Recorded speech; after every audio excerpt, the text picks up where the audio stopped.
Never gonna give you up. I'm never gonna let you go. Never gonna say goodbye.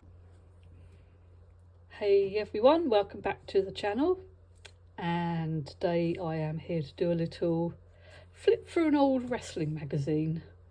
First of all, please excuse the tea towel that I've got here. It's just more of a case of, because my desk is really super shiny glass, I kind of had to find something to basically put on the desk to be able to film this. Otherwise it would have been a weird glare and it wouldn't have been very nice.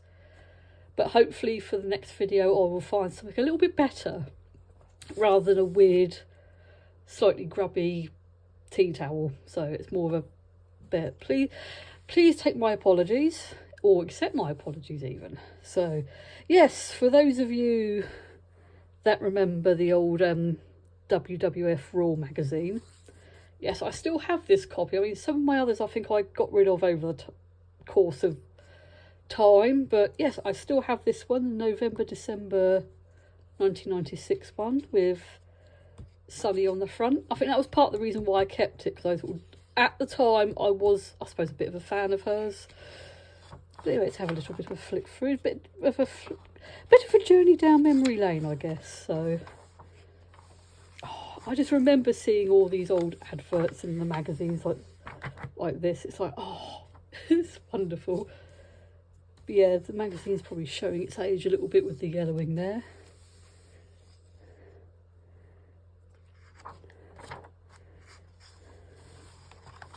Oh yeah, the old adverts for subscribing to the magazine, that was always fun. Don't remember if I ever got that magazine, the sort of showdown one, but I do remember that event when it was a brawl. Was it backlot brawl between Roddy Piper and Goldust, I think it was called.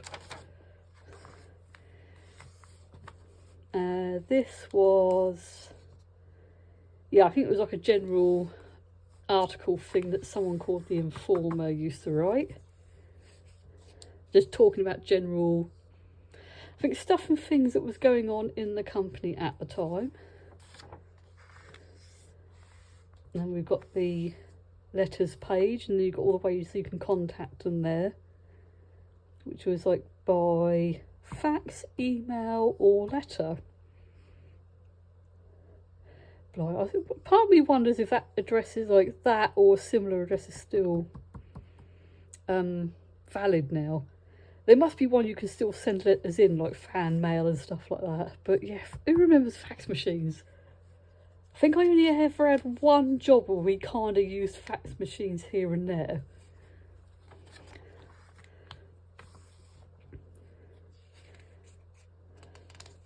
God, but yeah, the sort of like rankings. As you can tell, it's like a sort of an unofficial one going by that. But yes, looking at some of the names here that obviously just aren't in the company anymore, or, you know, have passed away, or they've just like don't do the characters anymore. It's just like, oh, mad.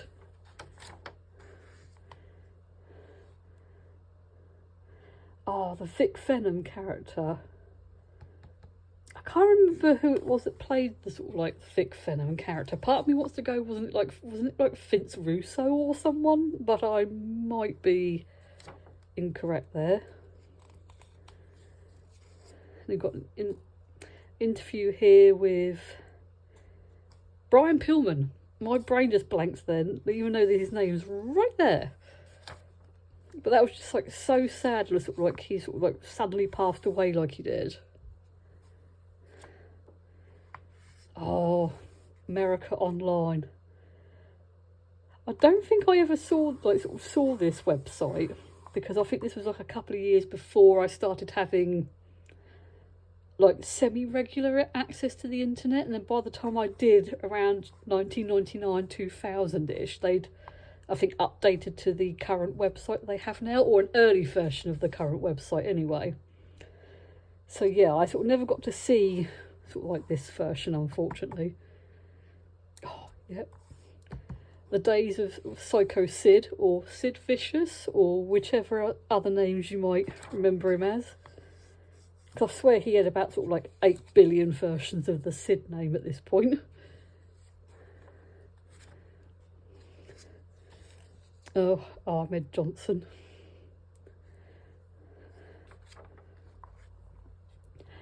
And we've got sort of like Big Fan Vader.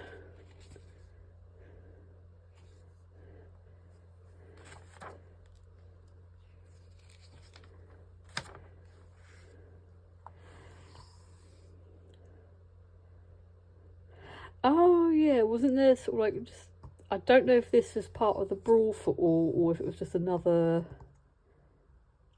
wrestling thing they did.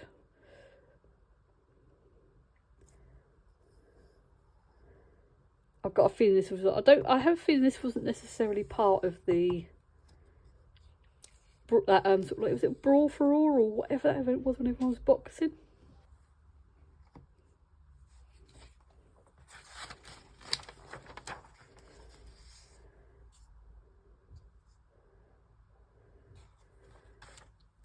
And we got the sort of main feature of the magazine, which was the, I suppose, like the centerfold stuff with Sunny in it.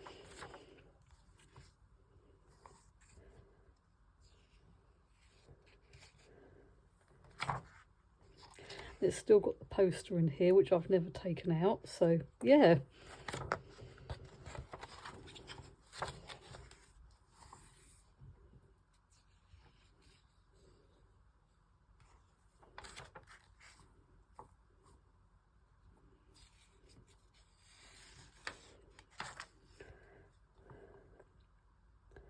And we've got an article here on the Valiant Brothers. See, it's always nice to see all these old images from sort of like basically a time way before I was even watching wrestling. Oh, I remember this video game In Your House. I think I played it. I want to say I did, but I can't remember off the top of my head. It's on PlayStation, so I'm pretty sure I did. It was either this one or the other one they made that I can't think of the name of off the top of my head. I remember watching this match, the Boiler Room Brawl between The Undertaker and Mankind. It was just like, it was absolutely bloody mental that night watching that.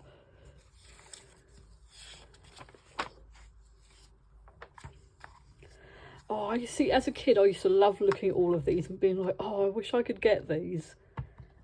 I mean, sort of like, obviously now with the internet and things like that, sort of ordering things like this is like, just like super easy. But back in the day, it was like pretty much like things like sort of like this kind of merchandise, getting it in the UK, it was just like, yeah, tough luck, you're not getting any of this.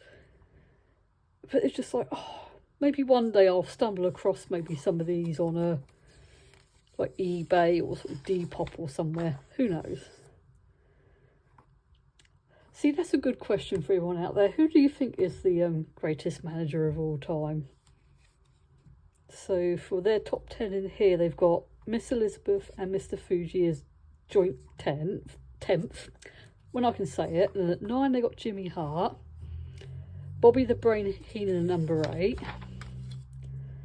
number 7 Jim Cornette, number 6 Paul Bearer, at number 5 like Arnold Scarland, 4 Freddie Blassie, and then the top 3 we've got like number 3 the Grand Wizard, Sonny at number 2, and then Captain Lou Albano at number 1. So it'd be interesting to sort of like see what other people say, like what would be your like top 10 or top 5 or, you know, whichever way you'd like to put it.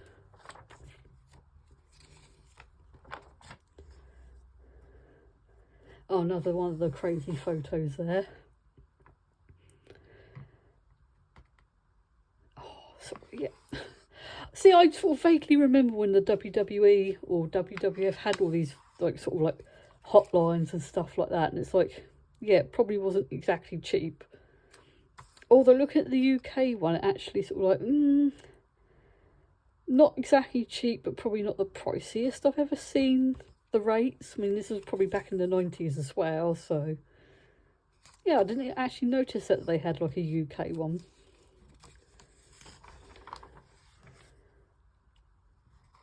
Oh yeah, this match happened a couple of years before I started watching wrestling, with Mr. Perfect versus Bret Hart, but I remember it being like a big deal at the time, them two sort of having a match.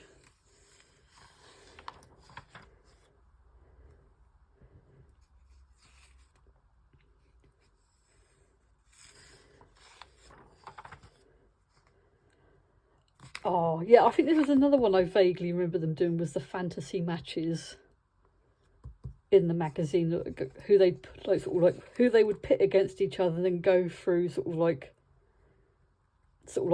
who would potentially win due to sort of strengths, weaknesses and such like.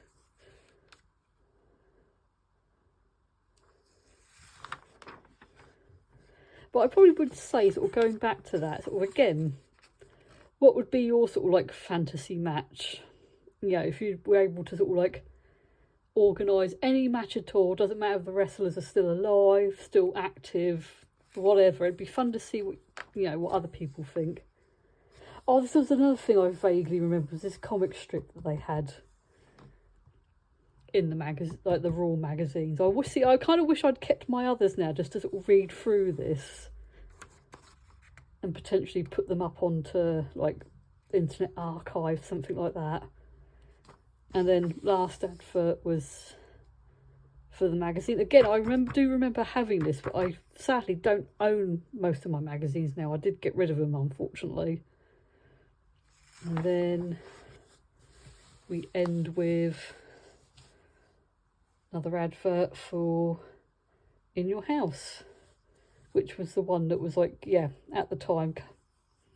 Yeah, because I think these were always like sort of released a little bit ahead of time. So whilst this says not like November, December, they would sort of like, it was always, I think, released a little bit earlier, if that makes sense. So yeah, I think, so it would have been sort of relevant to this event happening. But yeah, always fun to share these kind of things.